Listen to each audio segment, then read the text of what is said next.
নমস্কার, আমি শ্যামা ভট্টাচার্য। শৈবলিনী চ্যানেলে আপনাদের সবাইকে স্বাগত।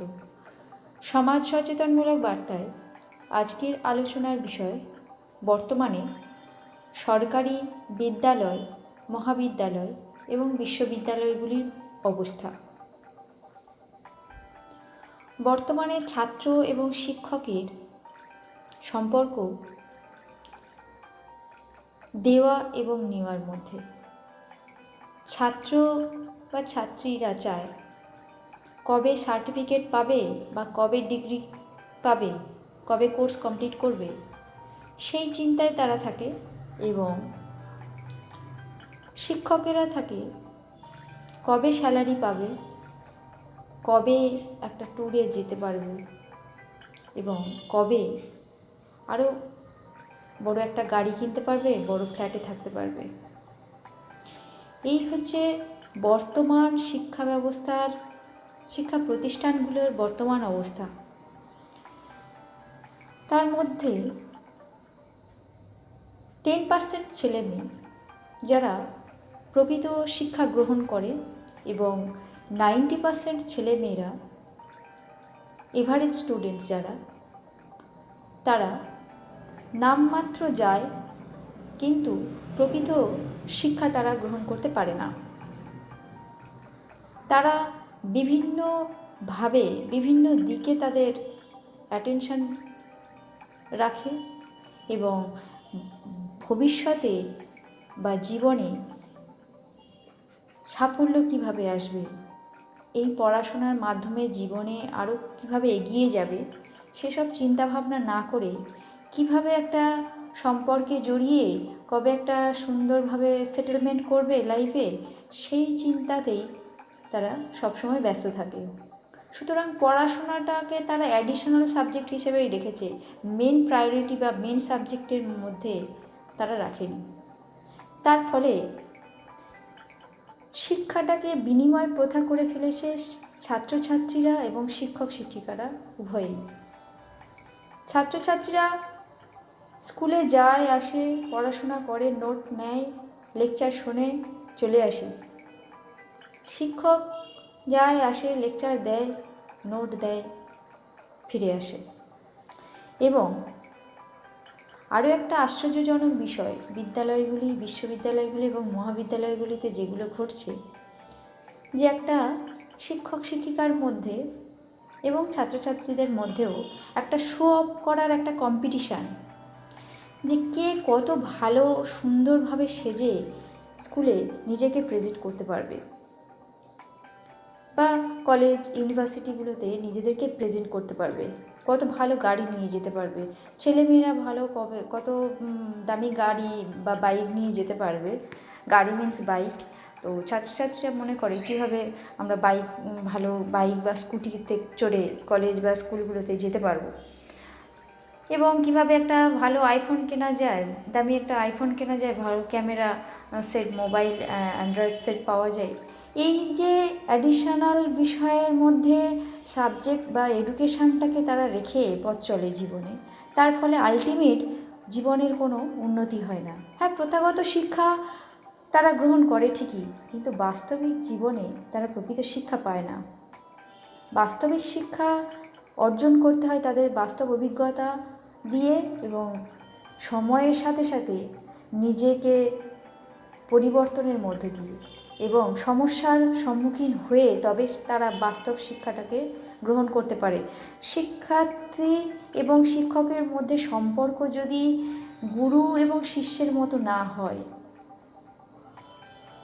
দ্রোণাচার্য এবং অর্জুনের মতো না হয়, তাহলে সেই ছাত্রছাত্রী বা শিক্ষক শিক্ষিকার মধ্যে কখনোই সুসম্পর্ক তৈরি করা যাবে না পড়াশোনার মাধ্যমে।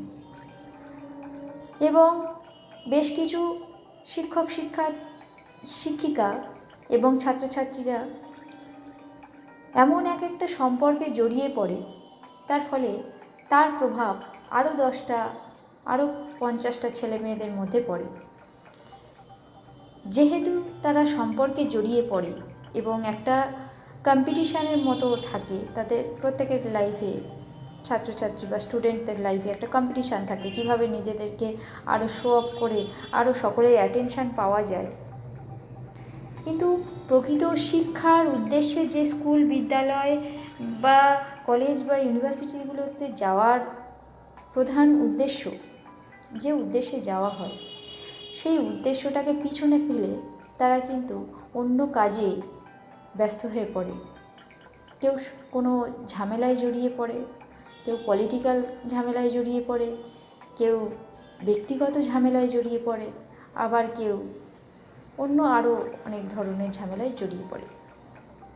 তার ফলে তার তো সার্টিফিকেট বা ডিগ্রি, ডিপ্লোমা নেওয়া হয়, কিন্তু সেই বিষয়ের প্রতি কোনো দক্ষতা তৈরি হয় না। তার ফলে যখনই সে কোনো জায়গায় চাকরির জন্য আবেদন করে বা অ্যাপ্লিকেশান করে, তখন সেই জায়গায় স্বাভাবিকভাবেই সে রিজেক্ট হয়ে ফিরে আসে হতাশ হয়ে। জীবনের উদ্দেশ্য, লক্ষ্য শিক্ষক শিক্ষিকারা ঠিক করে দেয় না, তারা পড়ায় চলে আসে। এবং এখন তো সাধারণত দেখা যায় স্কুলে ছাত্রছাত্রীদের গায়ে হাত দেওয়াও নিষেধ, স্ট্রিক্টলি প্রহিবিটেড, স্কুল এবং কলেজ বিদ্যালয়গুলিতে, সব জায়গায়। সেক্ষেত্রে শিক্ষক শিক্ষিকারা মনে করে যে গায়ে হাত দেওয়া নিষেধ, তার মানে তারা যা ইচ্ছা তাই করুক। কিন্তু এই যে সরকারি প্রভাব বা আইনি প্রভাবগুলোকে তারা কাজে লাগিয়ে নিজেদেরকে গা ছাড়া ভাব দিয়ে ছেলে মেয়েদেরকে উচ্ছন্নে পাঠিয়ে দিচ্ছে কোনো রকম শাসন না করে, তার ফলে সেই ছাত্রছাত্রীর কোনো উন্নতি হচ্ছে না, জীবনের সাফল্য আসছে না। বাস্তবিক জীবনের লক্ষ্যটা কী, সেই সম্পর্কে তারা কোনো সচেতনই নয়। প্রকৃত শিক্ষকের ভূমিকা হওয়া উচিত, প্রত্যেকটা ছাত্রছাত্রীকে এই সচেতনতা দেওয়া উচিত এবং এই শিক্ষাই দেওয়া উচিত, জীবনে ত্যাগে নয়,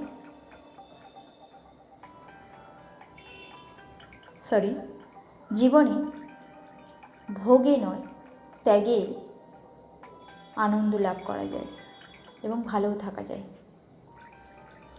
জীবনে আমরা অনেক ধরনের সমস্যার সম্মুখীন হই। যেসব মানুষেরা অনেক সমস্যার সম্মুখীন হয়েও নিজের পায়ে সোজা হয়ে দাঁড়িয়ে থাকতে পারে, তারাই একটা সময় সাফল্য অর্জন করে ভবিষ্যতে। তাই শিক্ষক শিক্ষিকাদের উদ্দেশ্যে একটাই কথা বলার, যে বাস্তবিক এবং প্রকৃত শিক্ষায় প্রতিটি ছাত্রছাত্রীকে মানুষের মতো মানুষ করে তোলা উচিত আমাদের প্রত্যেকটা মানুষের দায়িত্ব, নৈতিক কর্তব্য।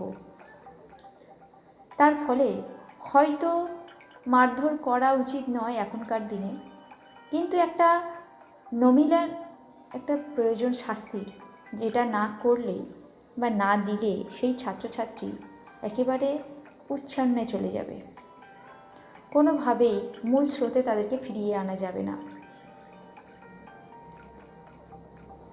তাই সেই প্রতিটি ছাত্রছাত্রীকে নিজেদের ছেলে মেয়ে হিসেবে মনে করে তাদেরকে প্রকৃত শিক্ষা দেওয়া উচিত। এবং যে টাস্ক বা সিলেবাসের পড়াশোনাগুলো আপনারা করাচ্ছেন, সেগুলো প্রকৃত তারা শিখছে কি না, কতটা শিখছে, তার বাস্তবিক মূল্যায়ন করা উচিত। সে কোনো একটা বিষয়ে কোনো একটা সিলেবাসের কোনো একটা চ্যাপ্টার হয়তো কমপ্লিট করলো, মুখস্থ করলো, আলটিমেট সে কিছুই বোঝেনি, ভয়েতে বলতেও পারে না, লজ্জায়, যাতে সবাই হাসাহাসি করবে, কেউ হয়তো সমালোচনা করবে। এবারে অনেক স্কুলের ছেলেমেয়ে যদি থাকে, একটা স্কুলের হয়তো অনেক ছাত্রছাত্রী থাকে, তো সবার পক্ষে, সব শিক্ষক শিক্ষিকার পক্ষে সম্ভব হয় না সবটা কভার করা, কিন্তু তাও একটা ক্লাস টেস্ট নেওয়া উচিত। এবং শুধু সিলেবাসের মধ্যে নয়, সিলেবাসের বাইরে গিয়েও তাদের জীবনের প্রকৃত শিক্ষা এবং প্রকৃত ধারণাগুলোকে বোঝানো উচিত। কোনো গল্পের আকারে, কোনো বিষয়ের আলোচনার মাধ্যমে তাদেরকে বিষয়টা উপস্থাপনা করা উচিত তাদের সামনে। কিন্তু বর্তমান বিদ্যালয়গুলিতে দেখা যায় একটা পলিটিক্যাল পার্টির আখড়া হয়ে যাচ্ছে দিনের পর দিন, এবং অতি আশ্চর্যজনক ব্যাপার যে সেই স্কুলের প্রায় প্রত্যেকটা শিক্ষক শিক্ষিকারা মাদকাসক্ত হয়ে পড়ে। কোনো একটা অনুষ্ঠান, কোনো একটা অকেশানে তাদেরকে এইভাবে দেখতে আমরা অভ্যস্ত নই, কখনো দেখিনি, কিন্তু এখন সোশ্যাল মিডিয়ার যুগে আমরা সব কিছুই দেখতে পাচ্ছি। সেটা খুবই লজ্জার। সমাজে একটা শিক্ষা বা শিক্ষকের গুরুত্ব সবার উপরে, বাবা মায়ের পরের স্থান শিক্ষকের বা গুরুর, সেই জায়গাটা কোথাও নষ্ট হয়ে যাচ্ছে দিনের পর দিন, এবং সেটা শিক্ষকেরা নিজেরাই নষ্ট করছে। নিজেদের আচার আচরণ এবং ব্যবহারের মাধ্যমে বাস্তবিক জ্ঞান কম থাকার ফলে। নমস্কার, ধন্যবাদ।